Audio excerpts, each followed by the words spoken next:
Well, hello, Gleneagles Church community. As a family, my husband Chris and our youngest child Ezra, who is 11, we're all really looking forward to being with you in January and sharing in this journey of learning to love Jesus more deeply.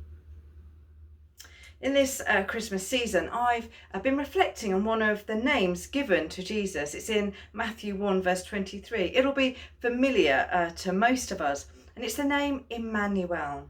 Emmanuel literally means God with us. In this season that we're currently living, we need to know those around us, those in our sphere of influence, need to know that God is with us, and that changes everything. As the message version in John 1 puts it, this baby in the manger that we celebrate each year was God who moved into our neighbourhood. He moved or stepped into our neighbourhood. I think that's such a cool way of putting it. God's solution to our human problem was not to send somebody else. God's solution was to send himself, was to come himself, to put on human flesh. J. John said God couldn't make himself any bigger to impress us. Instead, he made himself smaller to attract us. But look at the neighbourhood that he chose to step into. It wasn't all clean and nice and tidy and sparkly and pretty. It was the neighbourhood where the lonely, the insecure, the inadequate, the unfaithful, the desperate, the disappointed, the frightened, and the broken lived. I feel like I'm in good company. And he chose to worship with them, party with them, talk, cry, pray, eat, and just share life with them.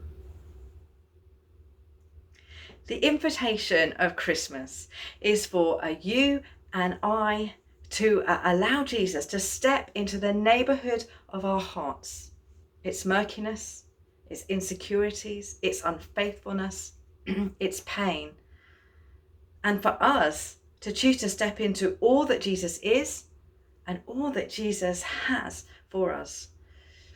But it requires intentional time to stop and be with the one who is with us. Mark 3 verse 14 says that Jesus chose and appointed 12 apostles, not so they could do jobs for him, not so they could feel good about themselves, not so they could be super busy for him, not so many more examples I'm sure we could think of, but so that they could be with him. That one foremost thing, so they could be with him. And of course, the second half of that verse is clear, so that they could also bring others to be with him. It's by being with him, it's by being in his presence that freedom comes. In this strangest of years, if you have noticed in yourself anxiety creeping in, then step into his care for you. If you have noticed in yourself apathy taking over, then step into his zeal. If you have noticed fear, then step into his peace. If you have noticed fatigue, then step into his rest. If you have noticed feelings of inadequacy, then step into his strength. If you have noticed a darkness or disappointment over you, then step into his hope. If you have noticed yourself retreating, then step into his courage. The baby in the manger, Emmanuel, ushered God's kingdom in, breaking directly into people's lives in a whole new way. For the very one who is peace is supernaturally right here with us. My prayer for you is that you will know Emmanuel in a brand new way this Christmas.